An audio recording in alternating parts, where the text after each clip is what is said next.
सबसे पहले तो तमिल सरकार को सोचना चाहिए कि उनके यहाँ मजदूरी कर रहे दूसरे राज्य के लोग जा रहे हैं और उसकी हत्या वहां पे हो जा रही है। 1 2 3 नहीं 50 हत्या हो जा रही है और 100 लोग तक घायल है। धारदार हथियार से हो चाहे चाकू छुरी बहुत वहां पे तमिल और हिंदी बोलने वाले में विवाद छिड़ गया।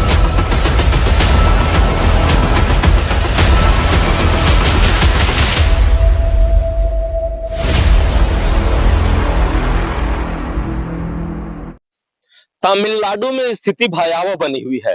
मजदूरों पे आफत आ गई है। जैसे जिस प्रकार बीते 2 साल पहले कोविड के दौरान मजदूर जो थे वो घर को मतलब जिस जगह काम कर रहे थे वहां छोड़कर वापस घर लौट रहे थे, उसी प्रकार आज भी बसों में ट्रेनों में धक्के खाते हुए वापस आ रहे हैं। इसका कारण यह है क्योंकि वहां पे तमिल और हिंदी बोलने वाले में विवाद छिड़ गया। यूं कहूं तो तमिल और दूसरे राज्य के लोगों के बीच विवाद हो गया।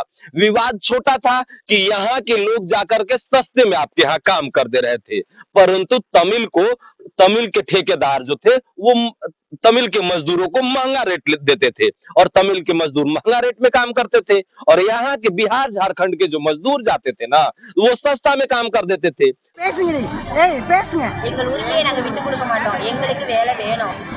हमारा काम हमारे लिए है, हमें काम चाहिए, तुम लोग जाओ। चित्रा क्या पैसे हिंदी वाले लोग बाहर जाओ, तमिल लोगों को काम चाहिए। ऐसा शुरुआत हो चुका है तमिलनाडु के त्रिपुर में। एक हिंदी वालों को बहिष्कार का सिलसिला शुरू हो चुका है। जय हिंद जय भारत।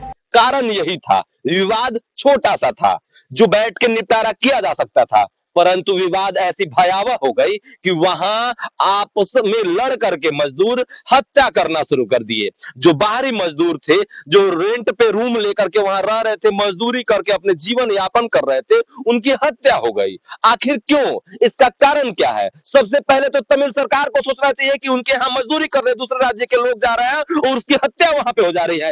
1 2 3 नहीं 50 हत्या हो जा रही है और 100 लोग तक घायल है।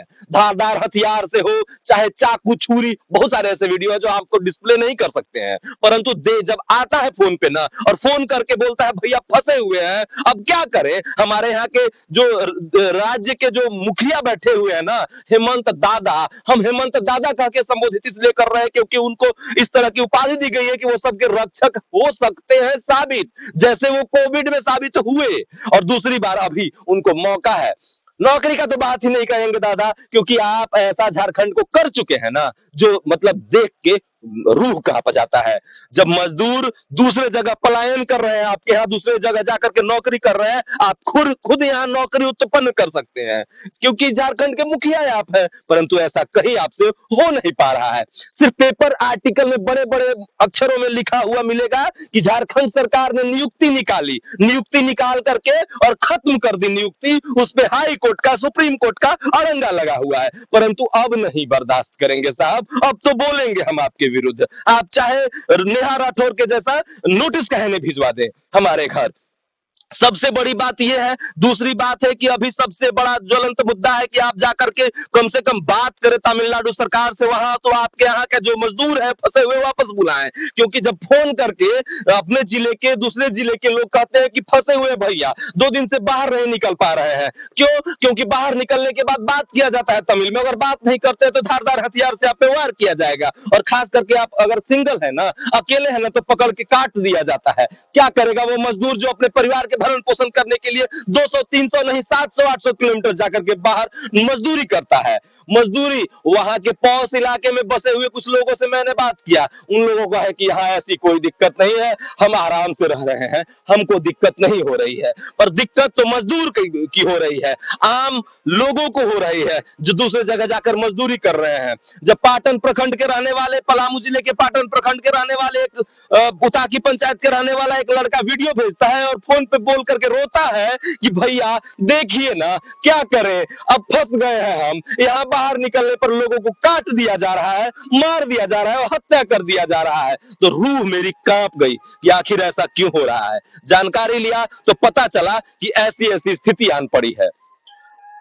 मैं झारखंड सरकार से निवेदन करूंगा और साथ ही मैं पलामू जिले के उपायुक्त महोदय, पलामू जिले के जितने भी जिला अधिकारी हैं, जिला पदाधिकारी हैं, उनसे अनुरोध करूंगा कि जो फंसे हुए लोग हैं ना, उन्हें अविलंब यहाँ पे शिफ्ट किया जाए। जॉब दीजिए चाहे मत दीजिए, नौकरी आप उन्हें अच्छे तरीके का दीजिए, स्किल वाला दीजिए चाहे मत दीजिए यहाँ, लेकिन उन्हें सकुशल परिवार के पास वापस लौटा दीजिएगा ना, तो आपका जिंदगी भर एहसान मानेगा वो, क्योंकि आपको आप मताधिकार प्रयोग करके आपको खड़ा करता है वो। मत जो होता है ना, सबसे बड़ी चीज होती है।